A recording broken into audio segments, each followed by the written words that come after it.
So yeah, so today I'm gonna be talking about what I call like multiscale modeling of OPV devices. So it's putting together a device model that takes into account the main the specific properties of organic solar cells and how like the charge generation process happens in these devices.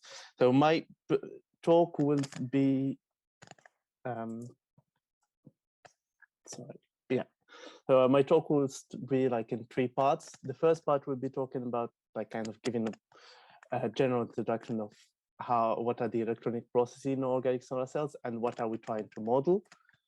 And then I'm going to talk about specifically quantifying and modeling voltage losses in organic solar cells. So focusing on the issue of the high voltage losses and why they're high in organic solar cells. And then how the last part would be talking about how we can put together the this device, like this modeling for the voltage losses together into a device model and try to simulate different experimental results and try and get some information from there. So the first thing is in organic solar cells, so the charge generation process happens through first the absorption of a photon by either the donor or the acceptor that generates excitons. These excitons are strongly bounded, so they need to reach an interface to be able to dissociate. That's why we have like this donor acceptor heterojunction. And so at the interface, we form what we call like the CT state, and like charge transfer state. And from the charge transfer state, we can dissociate, like the charges can be dissociated into free charges that can be transported at the interface and collected. And that's what gives us the short circuit current. From the other side of the spectrum, you have all the losses, all the recombination that happens. So these free charges can either recombine directly through some traps, as in like, or other recombination processes. But in organic solar cells, there's also this main pathway that is going back from free charges to form in this CT state at the interface, and that can recombine to ground either radiativity or non-radiativity, or it sometimes, if the CT state and the LE state are close in energy, we can also see we can also have like going back to the LE state and recombining from there. And these recombination processes is what controls the voltage, or like but what limits our open circuit voltage. And we try to like, so the point is to optimize, like to minimize these to get the highest VUC and therefore the highest PC, whilst not reducing the short circuit current. So for the voltage losses, I'm going to talk first about how we can analyze the voltage losses in a solar cell. So normally we can use the Shockley-Queisser limit. So if we know the band gap of a material, assuming we have like a step-like function for the external quantum efficiency, we can estimate the dark saturation current by multiplying the quantum efficiency by the radiation. So like solar cell that absorbs photon needs to emit due to the reciprocity principle, and that will limit our VUC to this value of VUC SQ that we can calculate. In organic solar cells, it's very hard to quantify this band gap, and we also have, like in real organic solar cell, we often have sub-band gap absorption.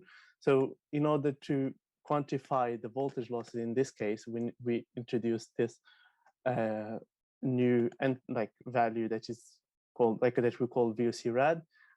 That's like the radiative limit based on the real absorption, or like the real EQE that we can measure. So the dotted ones are EQE that we measure for an organic solar cell, and the line here in pink is an extension based on, like, we kind of use the electroluminescence to extend the EQE based on the reciprocity principle, and that gives us, because we need to have an EQE over several orders of magnitude to get a reliable value for VUC rad. So here we define, like we can define different voltage, like open circuit voltage losses. So one is the difference between the VUC SQ and the VUC rad, that gives us like losses due to the actual absorption profile of the device. And then there's difference between the VUC rad and the VUC, that gives us like the excess losses due to the non-radiative recombination that dominates the recombination process in organic solar cells. So if we do, if we do these calculations for example, a series of 3 different donors where we've modulated their energy levels by fluorinating them, blended with the same acceptor. So here the acceptor is the lowest, like has got the lowest band gap. So the band gap will not be affected, but we're just changing the energy offset between the HOMO and the 2 HOMO levels, or mainly like the energy offset between this CT state and LE state. What we see is that by doing so, we have this luminescence is going to be blue shifted to higher energy. So the luminescence mainly gives is mainly due to recombination from the CT state, and that's why when we change the donor, we end up having a red shift, like a blue shifted EL spectra. And if we do the same analysis for the voltage losses, what we see is that when we reduce the offset, so going from the PBDBT to P4F PBDBT, we reduce that kind of extra absorption losses, and that means that the CT state properties affect these voltage losses, this absorption one. And at the same time, it's been shown in 2017 that the non-radiative part of the voltage losses is also strongly affected by the CT state energy. And in fact, like this, this work by Johannes Bendun showed clearly that there's a strong correlation between CT state energy and delta VNR, and that they could explain this with the energy gap law. And the energy gap law tells you that, so the non-radiative rate between the CT state and the ground state is dominated by the kind of the overlap between the vibronic, like the overlap between vibronic wave function of the ground state and the CT state. And the higher the energy difference between CT and ground state, the lower this overlap would be, and therefore the lower the non-radiative rate constant will be. And that can explain why this delta VNR is dependent on the CT state energy. And they also claim here that the soft nature of this organic molecule limits the voltage loss and gives us like an intrinsic efficiency limit to organic solar cells. But it's like even that intrinsic limit is still quite high. It can go up to like around 20%. So we're still fine to a certain extent. We built on this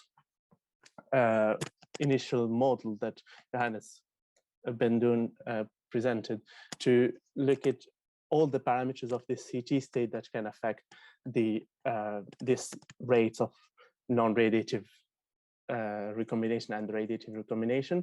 And we found like a certain number of properties of the CT state, such as like the difference in Gibbs free, like in energy between CT and ground state, or the oscillator strength of the transitions, how like that would be related to how strongly they absorb light, for example, and also the high frequency and reorganization energy and low frequency reorganization energy. So we put all of those parameters into a model that can calculate, that we can use to calculate the rate of non-radiative decay and radiative decay, and we can use that to estimate the VOC-NR based on these.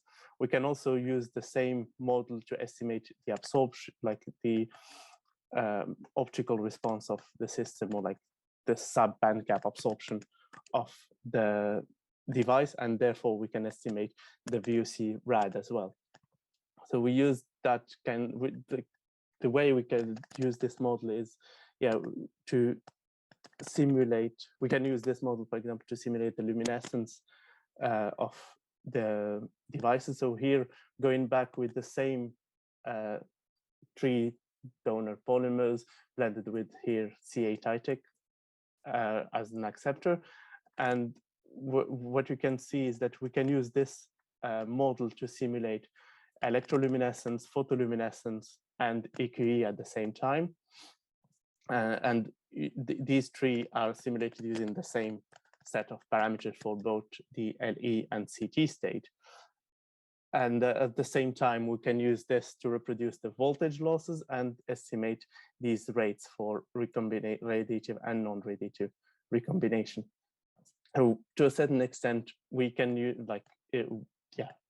so using this kind of model, we can make sense of the characterization measurement that we do, and also kind of try and extract the parameters for this CT state that can explain the trend or like the experimental result that we see. And in this case, the only thing that we've changed along this series was just the CT state energy, or like the difference in Gibbs free energy between the CT state and the ground state along the series. So we've kind of assumed that by fluorinating the donor, we reduce that energy, and that would also mean like changing the offset between LE and CT state.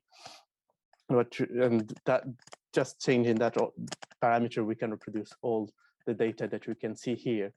And the observation that we had by doing this is that the device that showed the lowest non-radiative voltage losses, both the non-radiative and like gave the highest VOC at the end, because the VOC rad was also the highest, gave the lowest performance. And that means like that was because the JC was lower as well as the fill factor. So the question was, okay, we can explain the voltage, like the change in the voltage losses in these devices, but how can we relate these properties of the CT and LE state to the device performance overall, like JC and fill factor?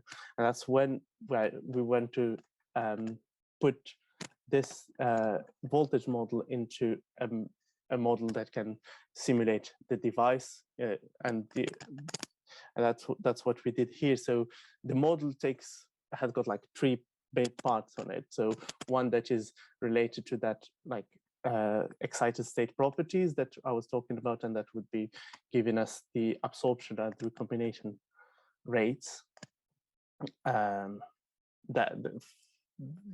for the device, or for like the active layer that we're talking about. And then there is another part that is this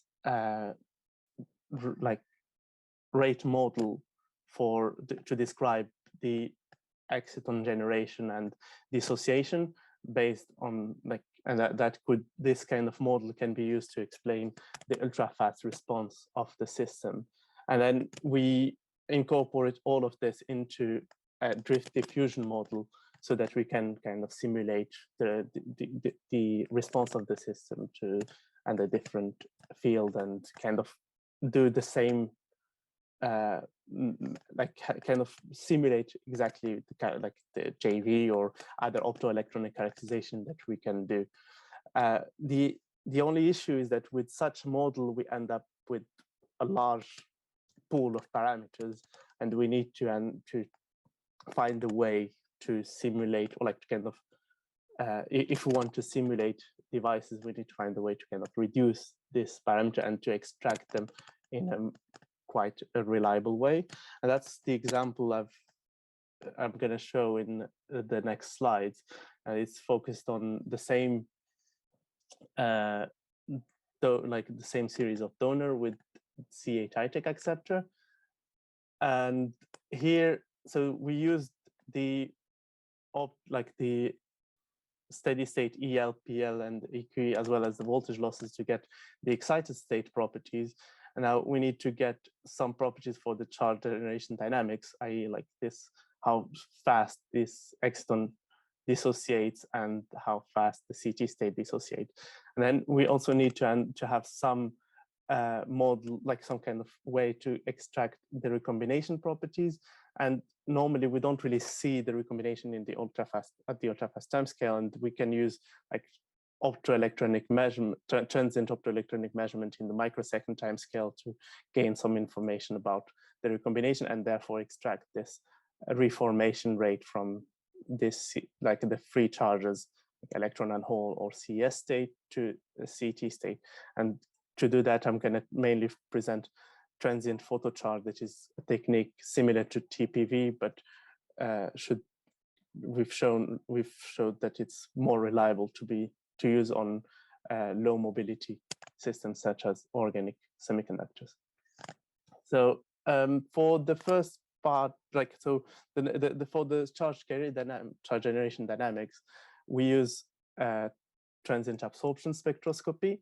And in here, I'm showing the evolution of the absorption in the visible after exciting the donor. And here, what we're gonna try and probe is the ground state bleach of the donor, and that gives us information about how fast the transfer from exciton to CT or CS state happens, and therefore we can extract these parameters. And if we use that so we use these two parameters, knowing the recombination rates from the previous model to fit the ground state bleach or of the donor. And we can see here that when we reduce the offset, the spectra change significantly, and this can be explained by change in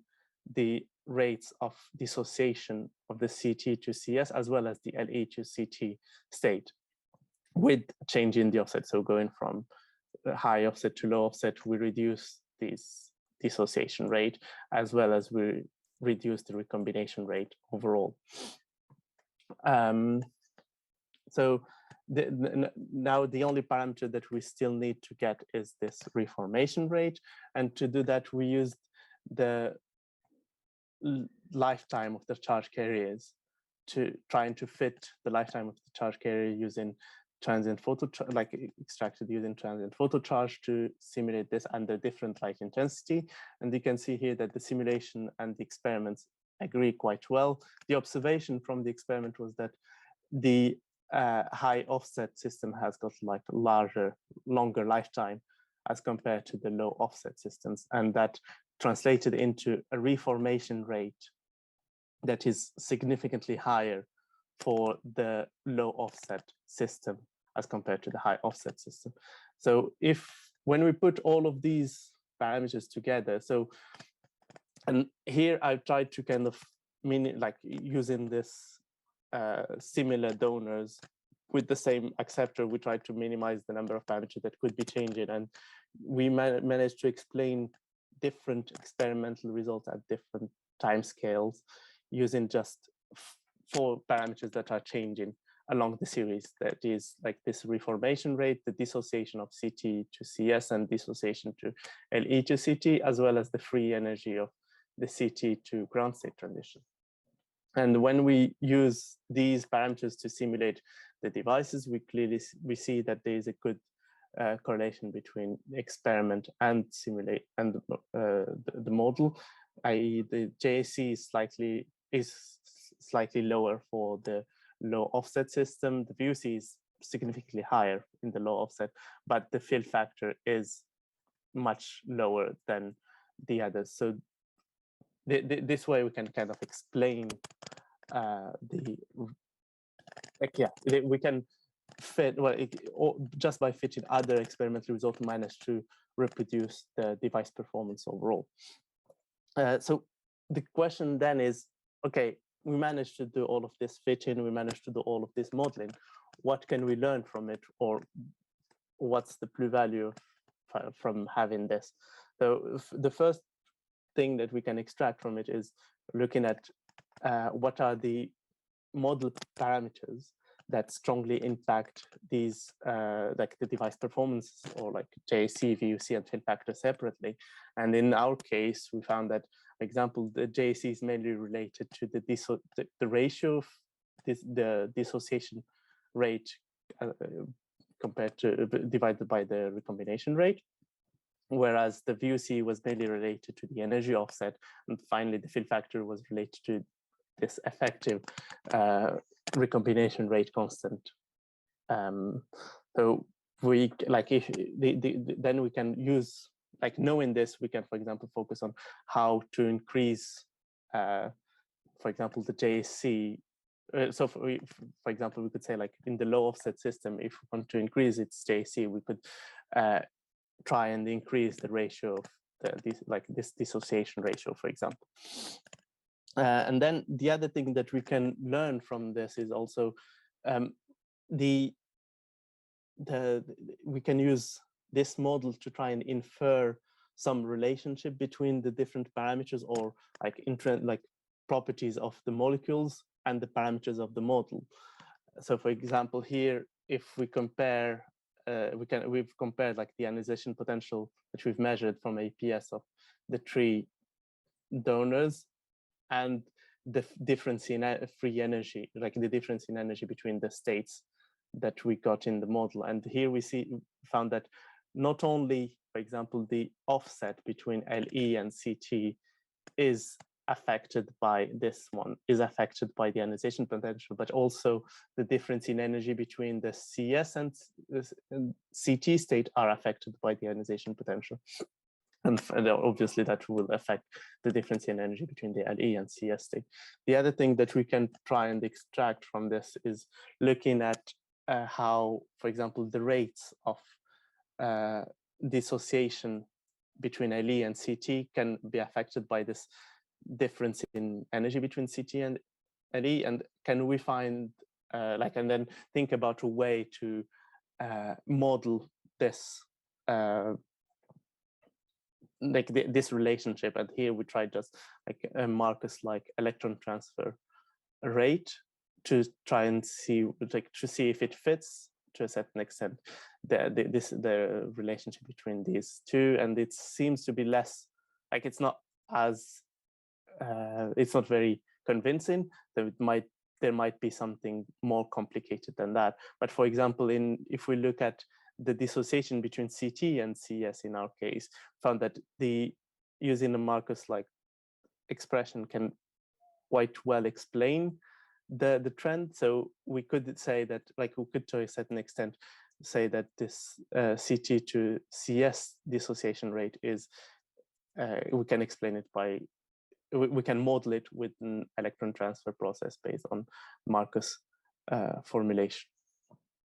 And finally, as I said, we can also use this as this model to give guidelines on how to improve the device efficiency, and also how, for example, if we were to increase this dissociation of the CT state, we can increase the JSC of the device, and that would appear as in the ultrafast dynamics as shown here. So going from that low value, that kind of very fast decay at the beginning, to something that doesn't really like the ground state doesn't decay at all.